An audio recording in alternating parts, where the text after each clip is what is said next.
Muy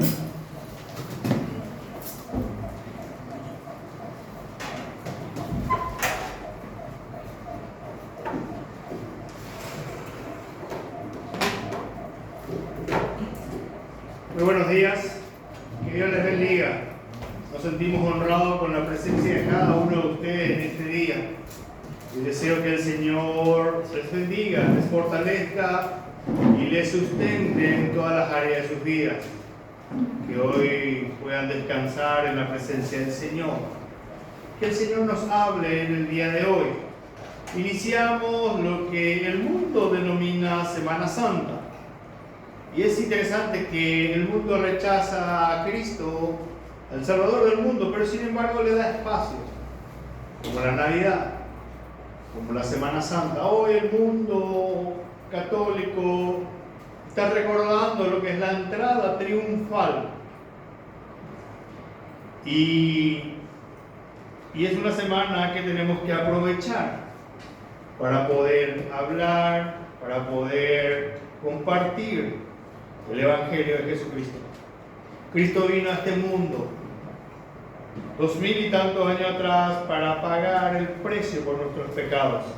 Y hoy esa redención, ese acto de gran amor y por sobre todas las cosas, la resurrección de Cristo, ha hecho que nosotros hoy nos juntemos en este lugar.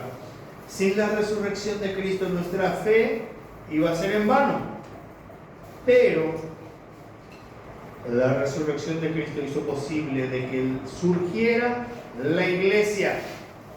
Y la iglesia espera la segunda venida de Cristo a este mundo. La iglesia va a ser arrebatada. Muy bien, el título de la prédica de hoy es Más que chipa y chocolate. ¿Cuáles son los elementos que normalmente, últimamente en la Semana Santa, lo estamos recordando, lo estamos viviendo, preparados para el Tatacuá, preparados para muchas cosas, muy bueno? Pero la Semana Santa es más que eso. La Semana Santa son más que tradiciones. Y podemos tener muchas tradiciones, podemos recordar muchas veces la Semana Santa, pero si Cristo nunca nació en tu vida, si Cristo nunca reinó en tu vida, la celebración va a quedar ahí desde el momento que partís. Cristo vino para darnos perdón, darnos vida y vida en abundante, y nos da vida eterna.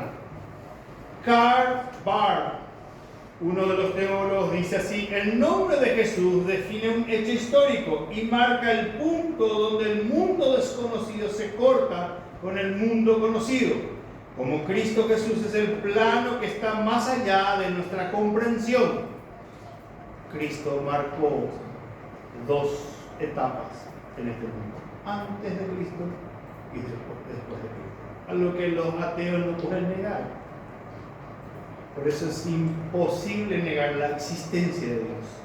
Vamos a orar. Vamos a entregar al Señor este tiempo. Padre, gracias.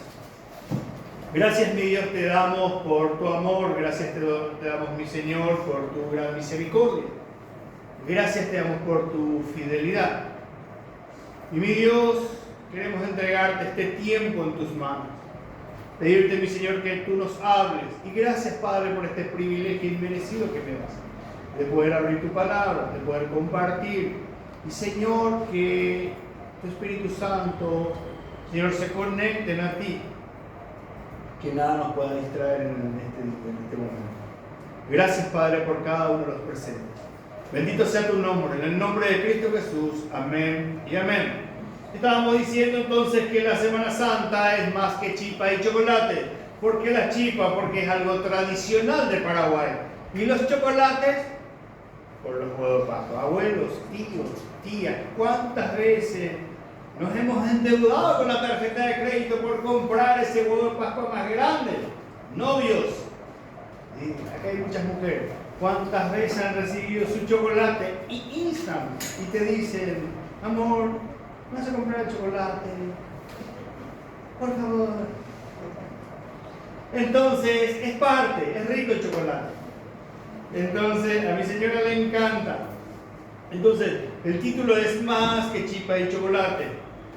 Y quiero ir a los elementos esenciales de nuestra fe.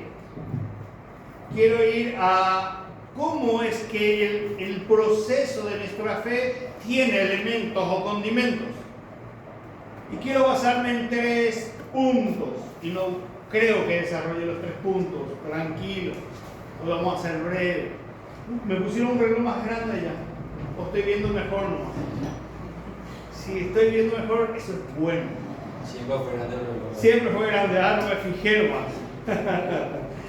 Entonces, quiero en estos 3 elementos de la fe: el corazón, la integridad y el compromiso. Pastor, vas a hablar otra vez de integridad, vas a hablar otra vez de compromiso, pero hoy lo vamos a ver en otro contexto, en otro formato, de otra forma, no lo que muchas veces estamos acostumbrados. Y vamos al primer punto, que es el corazón. La Biblia une lo que es corazón y conciencia. Ese soplo de Dios. Cuando creó a Adán y Eva, o cuando creó a Adán, le dio un soplo de vida. Ese Espíritu de Dios. Y todos tenemos conciencia. Por eso a veces no podemos dormir tranquilos. ¿Por qué? Porque la conciencia nos martilla. Y hoy quiero ver el punto número 1, que es el corazón, y quiero que abran sus Biblias o enciendan sus Biblias digitales en el Evangelio de Juan, capítulo 8, versículo 9. Juan, capítulo 8, versículo 9, ¿qué dice? Pero ellos, al oír esto, acusados por su conciencia, salían uno a uno, comenzando desde los más viejos hasta los postreros, y quedó solo Jesús y la mujer que estaba en medio. ¿Quién los acusó? Su conciencia. ¿Por qué? Porque Cristo dijo: el que esté libre de pecado, que lance la primera piedra. Pero su conciencia, es increíble cómo hace el escritor, hace de un rango de mayor a menor, cómo iban saliendo. La conciencia. Podemos mentir a las personas que están a nuestro lado, podemos mentirnos a nosotros mismos, pero al que nunca le vamos a engañar es a nuestra conciencia. Romanos capítulo 1, versículos 16 y 17 dice así: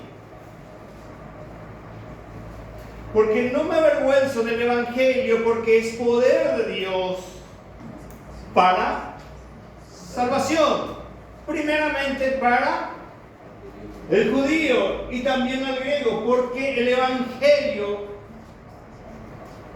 el Evangelio la justicia de Dios se revela por fe y para fe, como está escrito: mas el justo por la fe vivirá. Es increíble que en el contexto, en el pasaje, cuando la Biblia une el corazón con la conciencia, ahí entra el Evangelio. El Evangelio nos da esa luz, nos muestra cuál es nuestra condición delante del Señor. La Biblia siempre asocia con el corazón y la conciencia, pero nos inclinaremos hacia el corazón porque es un poco más fácil de poder entender y comprender. Y así no nos vamos a traer confusión interna. La conciencia, según el diccionario bíblico, en la Biblia se usa generalmente en el sentido de la conciencia moral, el sentido del bien y del mal, el conocimiento íntimo de nuestra condición espiritual. Romanos capítulo 2, versículo 13 al 15, ¿qué dice? Hoy vamos a usar un poco de Biblia, pero tranquilos, no vamos a entrar en texto por texto. Romanos capítulo 2, versículo 13 dice así: porque no son los oidores de la ley los justos ante Dios, sino los hacedores de la ley. Sino los hacedores de la ley serán justificados, porque cuando los gentiles que no tienen ley hacen por naturaleza lo que es de la ley, estos, aunque no tengan ley, son ley para sí mismos, mostrando la obra de la ley es escrita en sus corazones, dando testimonio de su conciencia y acusándolos o defendiéndoles sus razonamientos.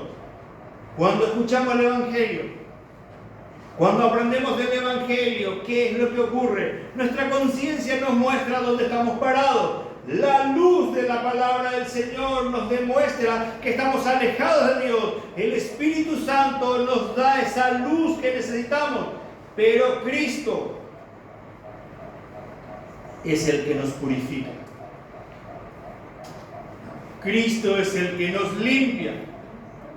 En 1 Pedro capítulo 3, versículo 21 dice así: el bautismo que corresponde a esta hora nos salva, no quitando las inmundicias de la carne, sino como la aspiración de nueva conciencia hacia Dios por la resurrección de Cristo.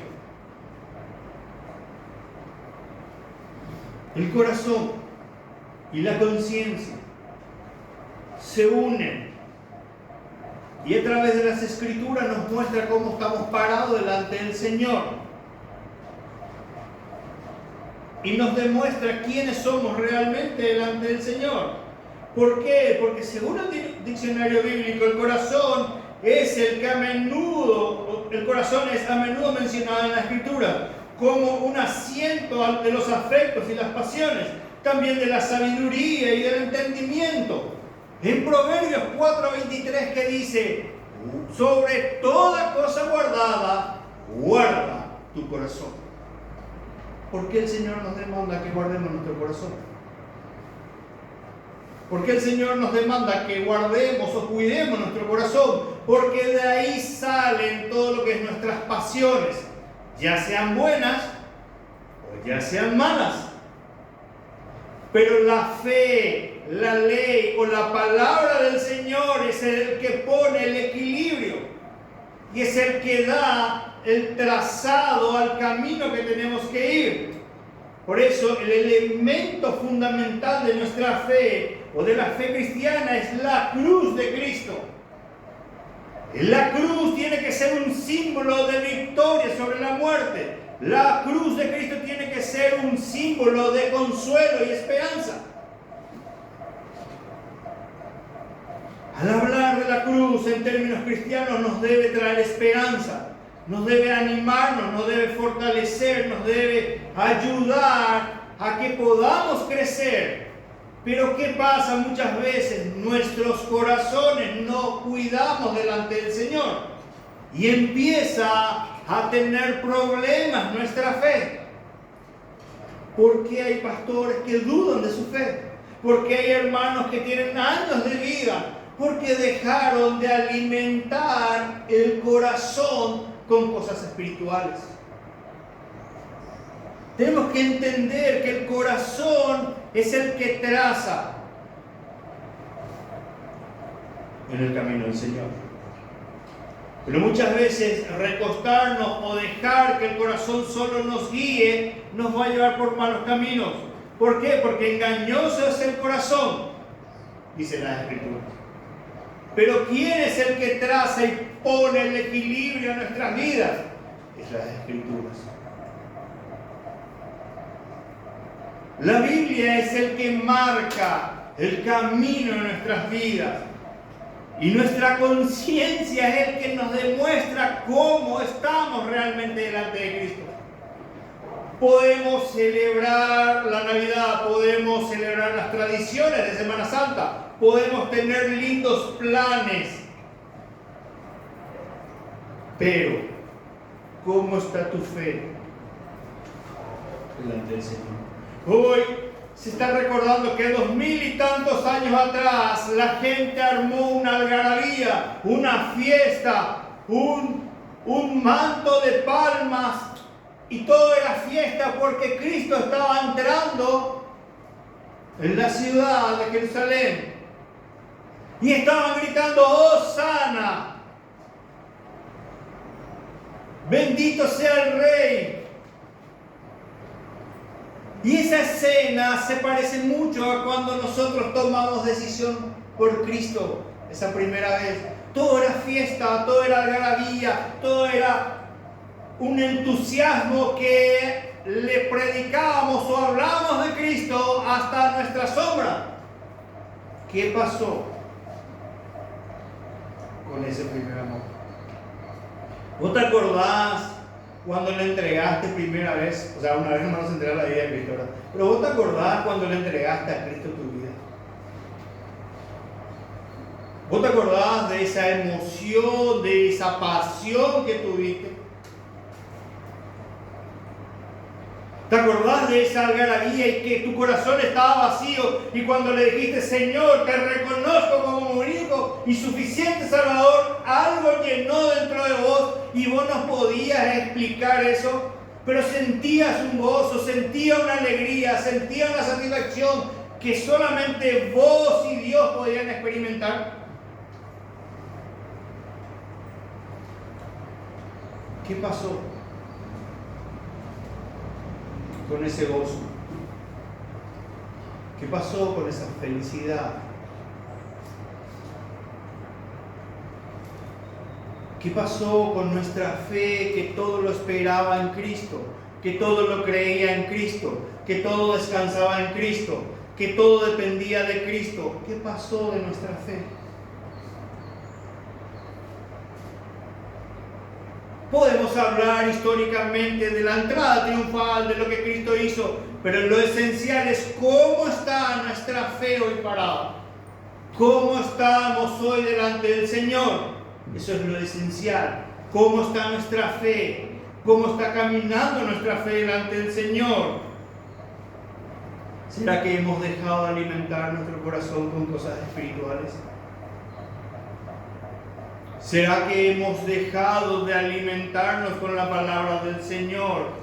Porque una cosa es que yo reciba un texto bíblico, una cosa es que yo lea de pasada un texto bíblico, pero mi lectura personal con el Señor, mi tiempo a solas con el Señor. A veces vivimos mecanizadamente y obviamente que en nuestras mentes y en nuestros corazones las circunstancias que nos tocan atravesar ganan terreno. Y eso muchas veces hace que nos agobien. Eso muchas veces hace que perdamos la fuerza. Eso hace muchas veces que perdamos las ganas. Eso hace muchas veces que no tengamos las ganas ni las fuerzas de venir a la iglesia o de leer la Biblia. Pero aún así nuestra fe en circunstancias adversas, en circunstancias difíciles, tiene que crecer. Todos pasamos por el desierto, todos pasamos por un proceso. Pero ¿qué pasa? Muchas veces cuando estamos mal con Dios, cuando no estamos bien con el Señor, cuando nuestra fe entra en una situación dubitativa, tambaleante, ¿cómo cargamos nuestros corazones? Con cosas externas que no son espirituales.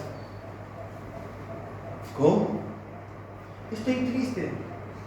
Un poco de vallenato, un poco de cachacastritas, un poco de cecita para aplacar las penas, para dormir bien, un poco de cecita, un poco de vinito. Buscamos un entorno de amistades que no construyen nuestra fe, porque ellos la pasan chévere, la pasan bien y con ellos todo es alegría y todos se ríen. Yo por lo menos puedo no contarles mis problemas, pero estoy bien. Pero ¿qué pasa cuando llegas a tu casa? Tu conciencia que te dice, ¿qué te está dictando la conciencia? Puedes engañarte a vos mismo, pero tu conciencia nunca le vas a engañar. Pasamos momentos difíciles, claro que pasamos momentos difíciles. Tenemos circunstancias adversas, claro que tenemos circunstancias adversas. Nuestra fe es probada, constantemente es probada. La Biblia desde el Génesis hasta el Apocalipsis son probadas nuestra fe. Pero ¿cómo salimos de esa circunstancia? ¿Cómo salimos de esa cueva que muchas veces estamos? Obedeciendo a la voz del Señor, nutriéndonos con la palabra del Señor. Por eso, aunque no tengas ganas, aunque no se te cantan para que vos vengas a la iglesia, vení igual. Aunque no tengas ganas de orar, ora. Aunque no tengas ganas de leer la Biblia, abrí tu Biblia y lee por lo menos un texto.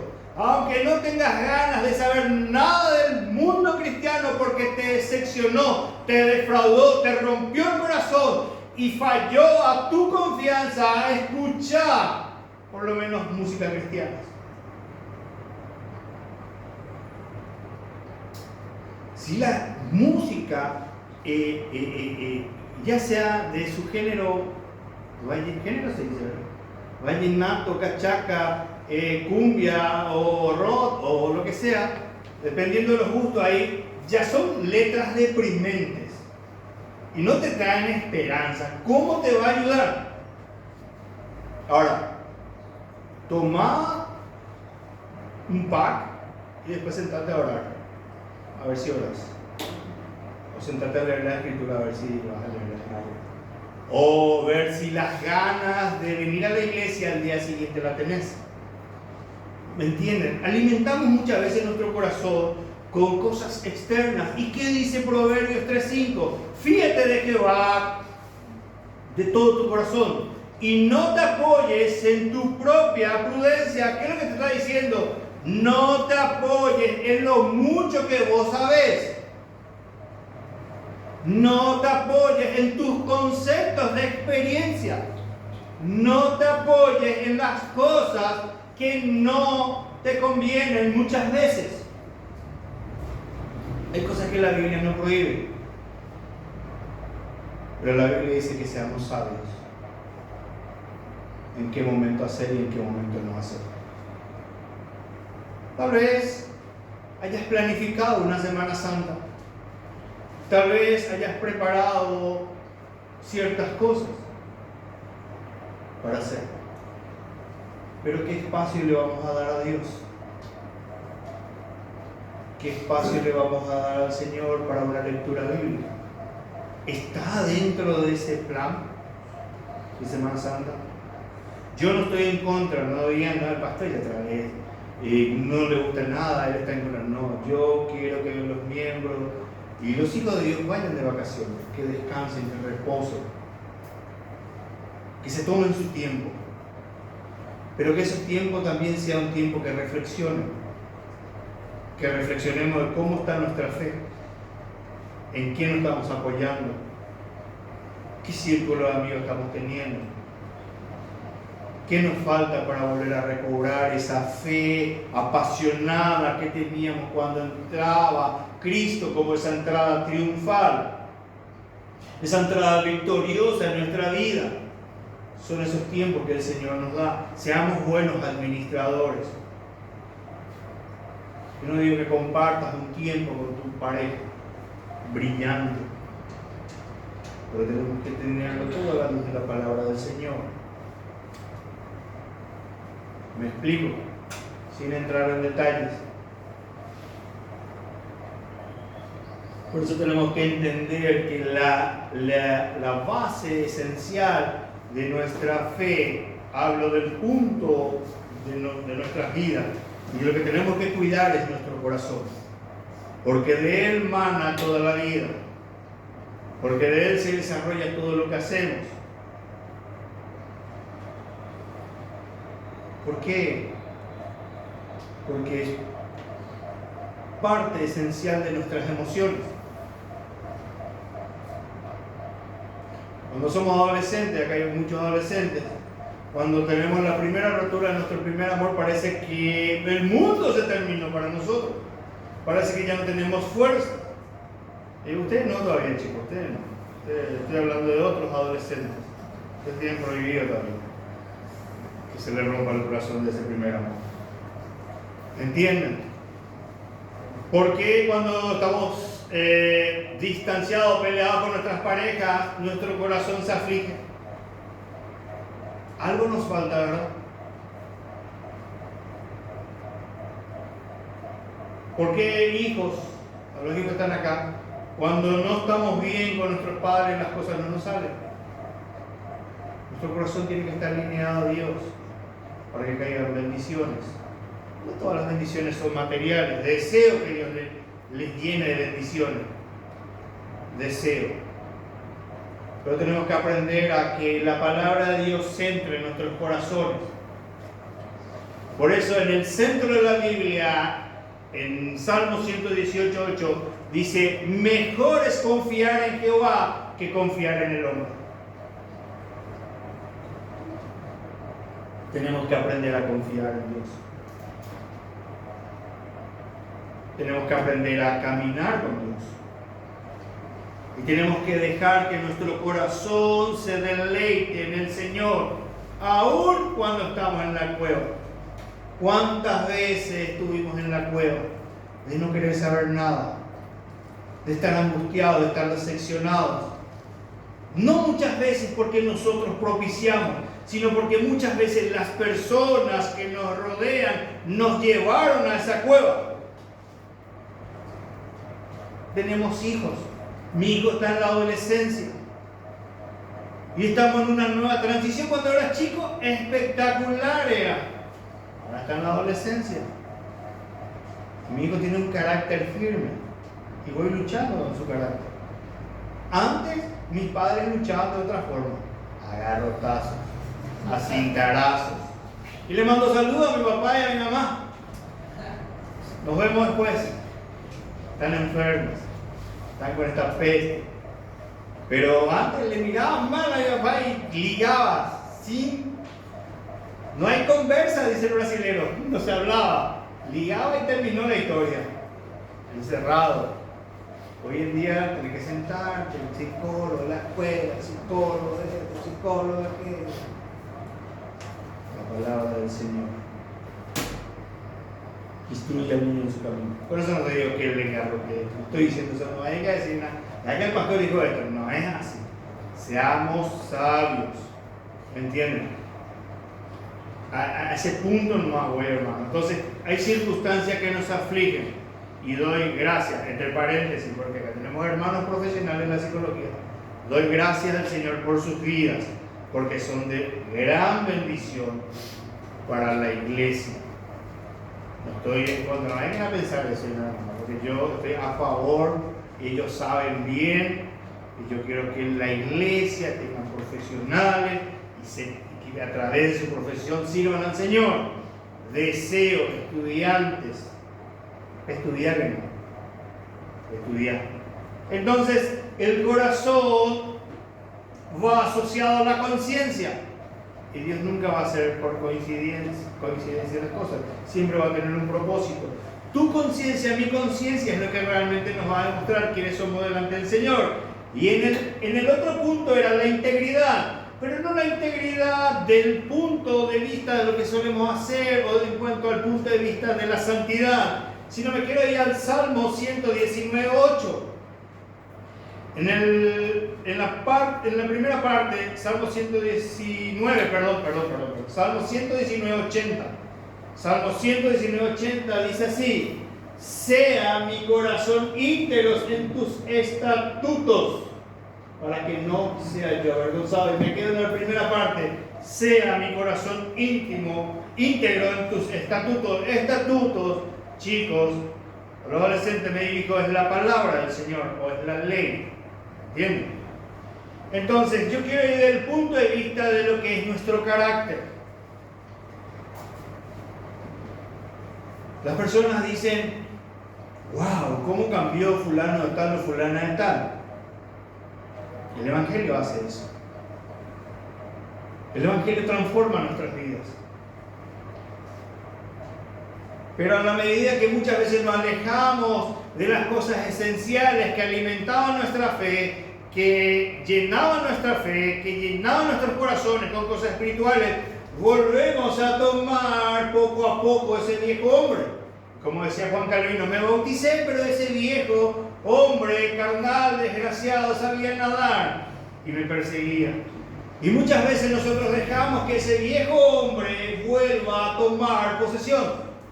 Y por eso hay hermanos, por eso hay seres queridos nuestros que se sorprenden. Pero de cuando ella puede, me golpea. A cuando ella puede llegar. Nunca le dijeron eso. ¿Verdad que duele? Mejor nomás que te esperen. O que te hagan otra cosa. Pero que te digan eso con López. Veis a Evangelio donde Entonces, mi querido hermano, la integridad del punto de vista del carácter es lo que realmente somos delante del Señor. La fe o la verdad, la palabra del Señor es el que pone los límites de nuestras vidas. Es el que nos centra a hacer las cosas correctas. Pero la fe es el que nos equilibra, es el que pone el límite en nuestra vida en cuanto a mi vida. Y mi carácter determina lo que yo vivo en el Evangelio. Mi carácter pone límites. Mi carácter hace lo que yo vivo en el Evangelio. Mi carácter representa lo que yo realmente soy. ¿Se acuerdan la escena cuando Pablo le reprende a Pedro? ¿Por qué cuando estás con los hinchas de Olimpia vas a ser limpista y cuando se van los hinchas de Olimpia y están los hinchas de Cerro vas a ser cerrita? En un contexto coloquial. ¿Por qué si decir que sos del grupo A, se van los del grupo A y decir que sos del grupo B? No puede ser así. O sos del grupo A o sos del grupo B. ¿Me explico? Mi carácter define eso. Mi carácter representa lo que yo soy realmente. Mi carácter revela lo que tengo en mi corazón.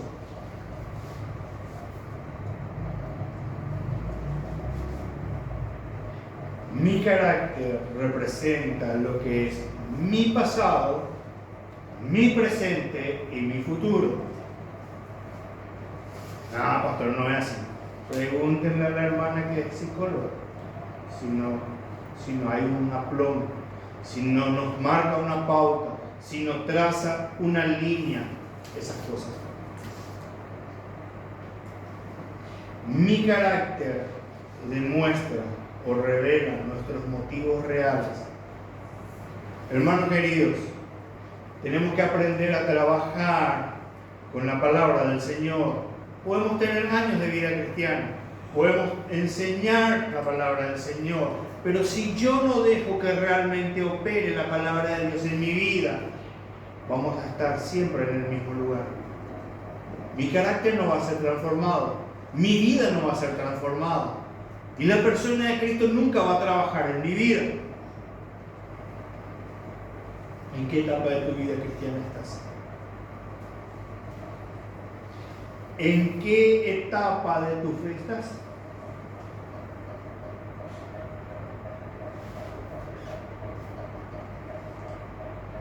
Sea cual sea la etapa que te encuentres hoy, nuestra fe tiene que ir creciendo, tiene que ir madurando y dependiendo de Dios. Esta situación no es sencilla, obviamente que no es fácil. ¿Por qué? Porque las circunstancias muchas veces ganan terreno en nuestras mentes y nuestros corazones. Y es ahí donde muchas veces queremos abandonar. Y Juan Marcos es uno de los ejemplos. Se fue, pero después volvió. ¿Por qué? Porque después entendió.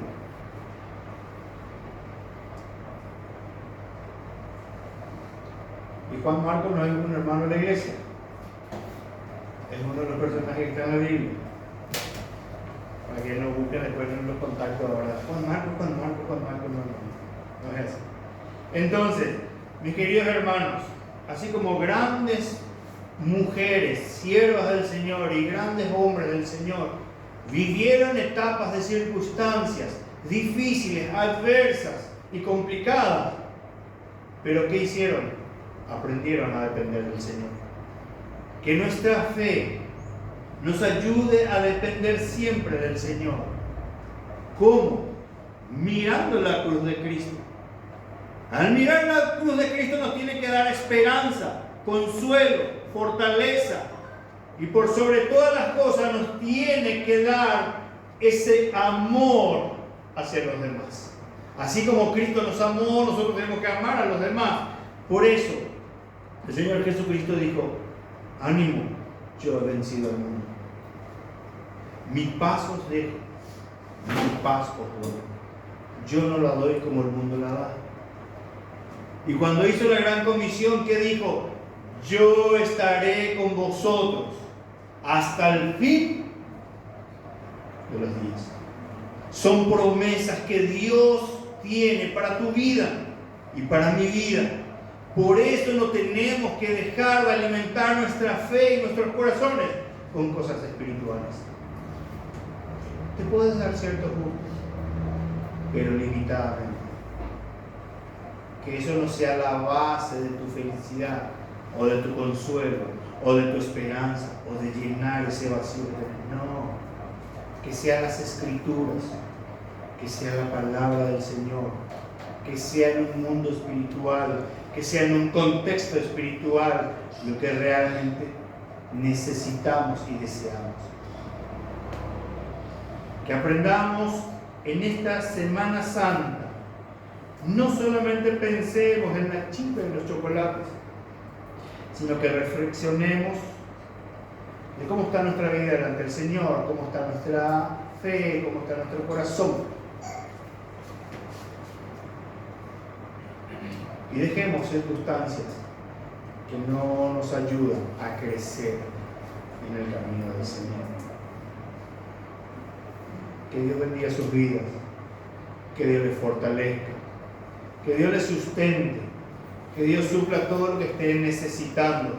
No pierdan la fe, no pierdan las esperanzas, no dejen de creer en Cristo. Y por sobre todas las cosas, miremos la cruz del Señor, poniendo adelante, dice en un contexto, la cruz delante, yo voy detrás de eso. Por eso Cristo dijo, tomemos nuestra cruz y sigamos. Fortalezcamos nuestra fe, fortalezcamos nuestro corazón en cosas que realmente valen la pena. Oramos. Mi Dios amado, gracias. Gracias, mi Dios, por este tiempo que nos diste.